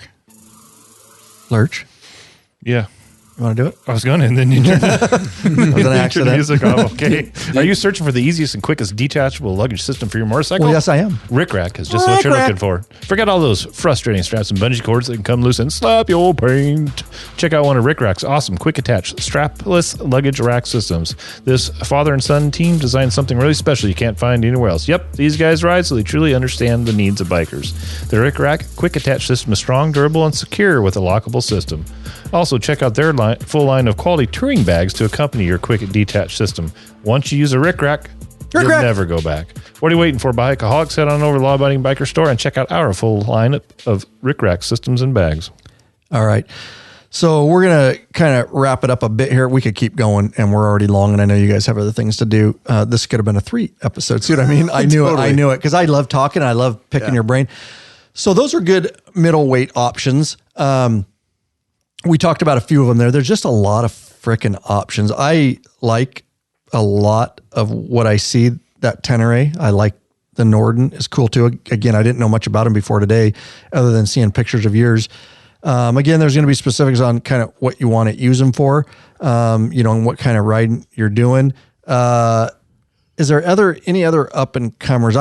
My gut tells me I have no information, but I'll be curious. I just think Harley's going to weigh in on the middleweight, so I'll be curious to see. A 900-ish. Yeah, I don't know. I wish they would go lighter than that. I do too. But I don't know if they will. This is all a gut too. I honestly have zero. They won't that 750 street motor into one. That's what I'm saying. Right. I feel like if they come out in the 900 range, they're still always going to have their following. And people are going to buy. They're still nice. Like the Pan America's freaking amazing motorcycle, but I feel like they would nail the market more if they went with a lighter middleweight, so to 750, speak. 700 range. The market that's blowing up right now. Because 950 now you're in that, okay. It's big. It's still really big. It's not quite light middleweight. So I'm hoping if they do it, they go for light middleweight. But we'll see. Any other up and comers that you guys are seeing before we move on and finish this thing out? The Augusta. What was that bike I just saw it on Instagram and then I sent it to you guys. It was like, is that the Triumph? That was a Triumph dirt bike. Yeah. Oh, that's right. What's the model? Do you remember? No, it's brand new. It's a 250. The thing that's interesting about that Augusta is I didn't realize that was a 3-cylinder. Oh, interesting. Just tell me if you see it. No, it's not. Let me do images. What was it called? I sent it to you guys. We can find it. Oh, is that it right there? It's right there. This? No. Right there, yeah. No. Is this It's the one below it. This? Yeah. I think that's the Triumph dirt bike. Oh, yeah, there you go. TF 250. Yeah. So we saw this drop, and I sent this to you guys. Tell me your thoughts on this. It was making some waves. This is give the model number for the audio. Enduro 21, is that? Or no, that's the site we're on. This is the TF 250. TF 250. Where did you see that? I'm on their actual website. TF 250. Yeah. So tell me your thoughts on this. For the money, I'll buy a Honda 250 and save a bunch of money, and it'll be. Are they trying to oversell true. This because of the Triumph name, or? I don't know what they're doing. Why is Triumph making a dirt bike? This is what I was wondering. I saw it on my Instagram. I'm like, what the hell is this? This market. It looks badass. Looks like a Husqvarna. The enduro market is totally, it's going crazy. In the last 5 years, there's been like an additional 20 makers coming out of Europe, but it's a buyer's dream because we have so much selection. It's almost overwhelming though when you're doing research. It's almost overwhelming. Their claim to fame is that they didn't rip off anyone else. Okay. Like their frame, everything's a one-up design, like designed in-house at Triumph. The motor, the suspension. Did they use KYB? I can't remember. Anyway, but I don't know. That's their claim to fame. Is it expensive? Well, it's got to be. You're on the actual site. They're $10,000. Yeah, $9,995. so that's what you're with everyone else. Husky cost rate. Yeah, I don't know. And it's a 250. Like the 250. I think they just felt like they had to. I mean, in that market, everybody's killing it. They see it blowing up and people spending money. I have to imagine that's why they're like, let's just get a piece of that. But no one's mind the 250 4-stroke enduros are not that great. That little tiny bit of the market's not that great. Okay. The 250, 300 2-stroke off-road bikes are exploding. And then the 350 to 450. Like my baby. Like the old gas. Gas. There she is. There she is. I just want to stroke. It looks like it's sitting in your driveway. It does, dude. That's what's funny. When I first saw the picture, hey, wait a minute. Yeah. All right. Anyways, moving on. No one's making 250 4-strokes that are really, I don't see them on the trails. Okay. Maybe some guys are racing them because the rotating mass is a little less, so they're easier to maneuver. Okay. But I just don't see a ton of 250 4-strokes out there. A lot of 350s, 450s, and the 500s. Ton of 500s. So we really don't know what Triumph's doing here then is what you're saying. It's a race bike. It's a desert race bike. Well, no, it's got a headlight and taillight, so it's in the enduro class. But it's 4-stroke. I think they're going to try to get into those big enduro races, those long races. I mean, Triumph has a long history of racing. There's competitions for it. Beta's making a 300 and 350s, gas. I think TM's making a 300 4-stroke. Why wouldn't they make a 300 or 350? That's a better bike for those long distance races. Interesting, yeah. Is that a triple or just a thumper? Single It's cylinder? a thumper. A 250 triple. No, the pistons would be like the size of a quarter. That looks like a single. It's a single. Yeah. They're all singles, yeah. Okay. Interesting bike. Yeah, it looks cool. Talking of, in the dirt range. So we'll see where that goes. I just thought it was interesting. I thought I'd send it to you guys. You did. It's super interesting. And that just shows, these markets everybody's trying to apparently get a piece of them. Yeah. All right. So what else, Lurch? You got anything else for this, you want to ask this episode, or should we wind it down here? I think we can start winding her down. Let's talk about real quick Tortech rally. We went last year, and we'll finish it with that. We went to Tortech last year. Big Daddy, do you want to talk about a little bit dates and apparently early bird tickets? And you know more about it. I haven't bought my tickets yet. Apparently, we are planning on going again. Yep. So as long as it doesn't, you aren't. No, I just looked at my calendar. I will not be able to attend. Oh, okay. Well, I'm in. Yeah, I'm gonna give my best as long as I don't have an obligation with I'll have to tell them no. But I just buy the tickets and whatever. That's what I did last year. I didn't know. I was like, if I make it, I make it. And then my opportunity came up to be there anyways. Up to 7 days beforehand too. Okay. So. Yeah, true. Okay. Maybe I'll buy one just to have it just in case. So you want me to talk about the 24 rally or experience it? No, we already did the episode on that. Let's just talk about kind of the details of the 24 rally, when it is and that kind of stuff, and how people sign up and where and. Yeah, I don't have the dates in my head, but it was in like that's June bullshit. 23rd or something. Way to be prepared. 2029, I think. I'll have it. But yeah, it was a fun time, It's and one I of think my this can be 90 tabs. fun. They have camping. If you buy a ticket to go to it, 27th to 30th of June. Cool. Okay, there you got that. Mm-hmm. So here's the deal. I like it because if you're the kind of guy that wants to ride your bike up and take a tent and a sleeping roll.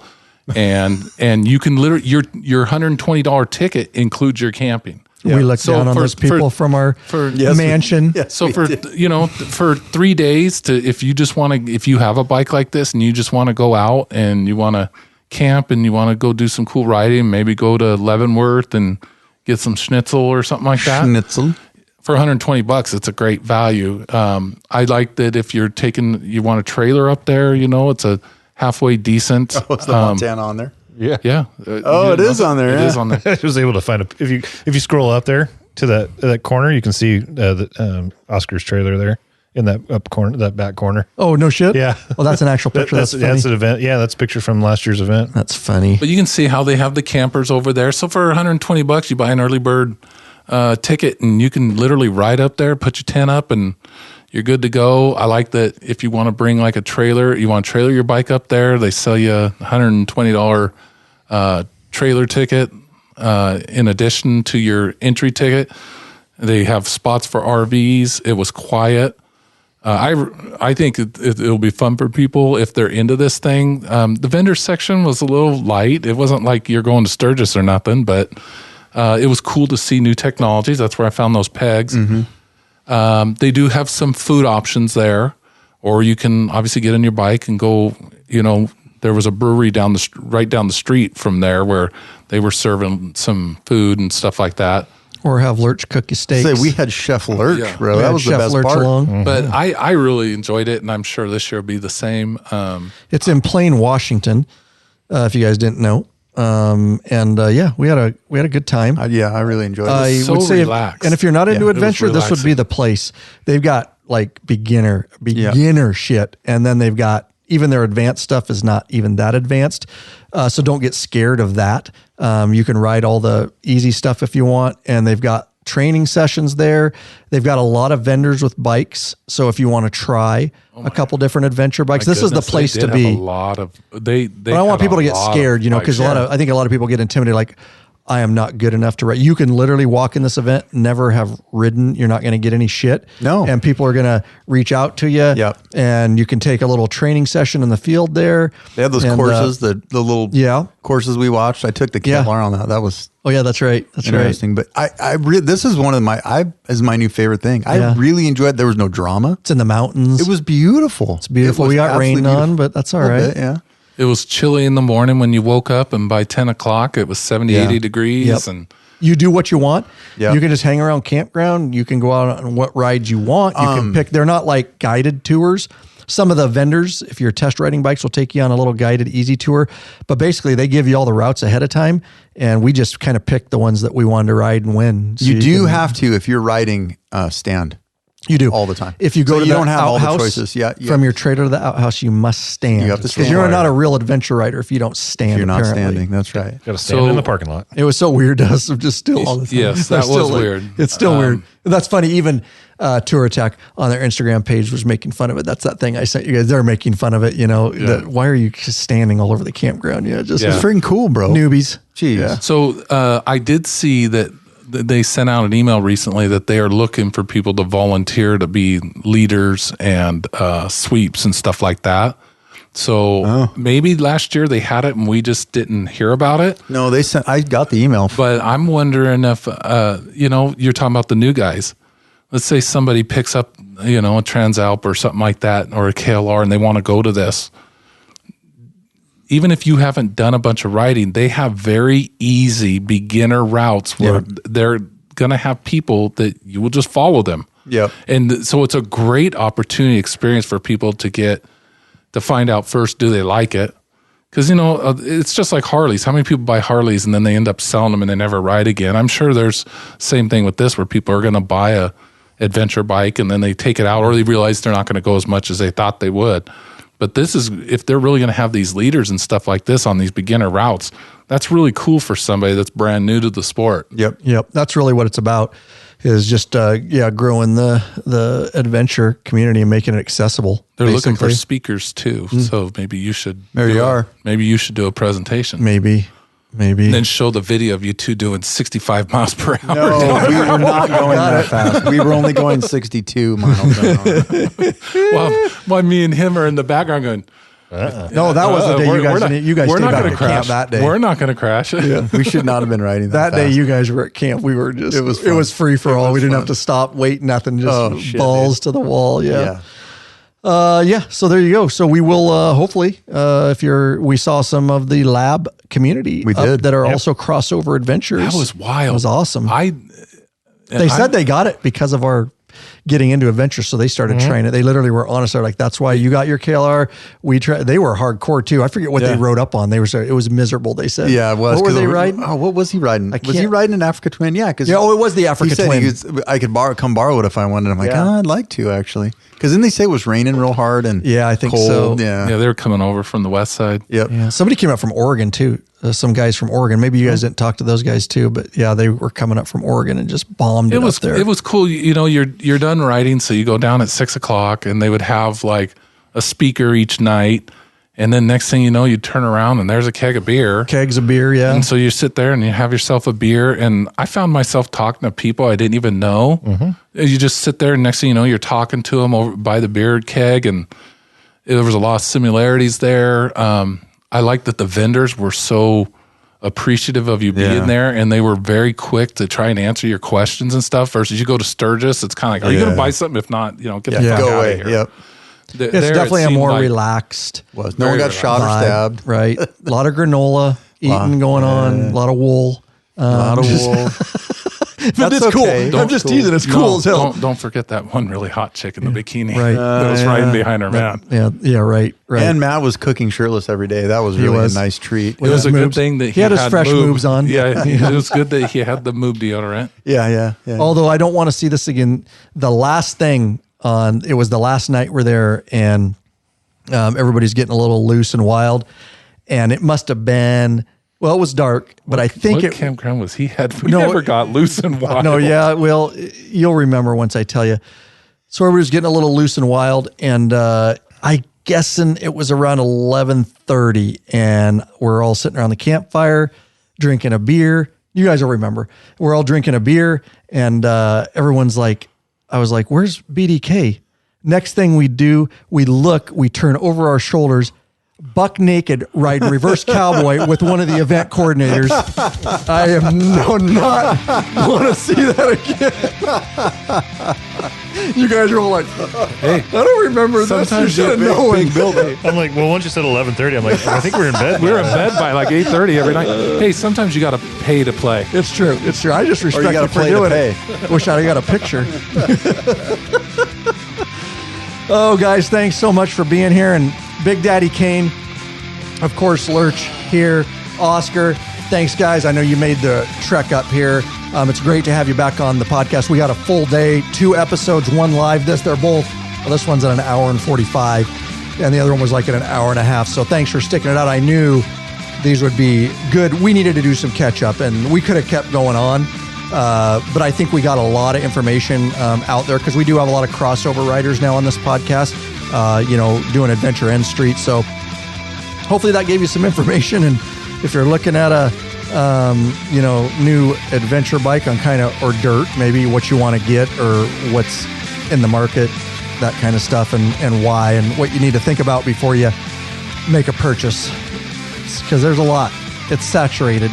I will tell you that. Big thank you to companies like Tortech that don't sponsor us, but the fact that they are front and center putting this out and helping guys get into this that may not have tried it as well. And I think that's what we're trying to do as well, is get people aware of it and maybe they might like it and get into it. I'm telling you, if you like motorcycles and you like outdoors or mountains or anything, I mean, just you don't even have to be like crazy technical. Just get on a Forest Service road and go look to a cell tower I mean, it's just a different experience. It's another way to get your knees in the breeze and feel alive. And it does. There's nothing like being naked at the top of a mountain on a cool Reverse morning. cowboy. Why is it always about naked? I mean, I wear biker clothes. He stands up there, buck naked with his bottle of ranch, waiting for you to arrive. nut rot in the wind, bro. Justin gets tartar sauce. Oh, he likes the peanut butter. Keeps it last. Downhill so fast. We're comfortable in our masculinity. We can make fun of ourselves. Always, it's a circle. We just circle right back. That's a toilet. Let me circle back on that. Circle down the freaking. That's down the toilet. Yeah. Anyways, Big Daddy, thanks for being here. And I encourage you later when you get home, try the cigar hold. And we're back to that. Or the skin pinch. Skin pinch does not sound right. That's what I said. Why would you do that? Well, we can call it something else. We could call it the skin grab. You check Brian's nails, and he's got little pieces of blood in there. It's so hard. He gets hyper focused. It's so ridiculous, this podcast. Side pinch, top pinch. I can't say there's no other podcast like ours. I think you'd What have about to go the head pinch? top pinch. Oh wow, we ruined it. You can. Stop. You can just pinch the purple helmet. Ryan's doctor's wondering why it's permanently purple. We're out of here.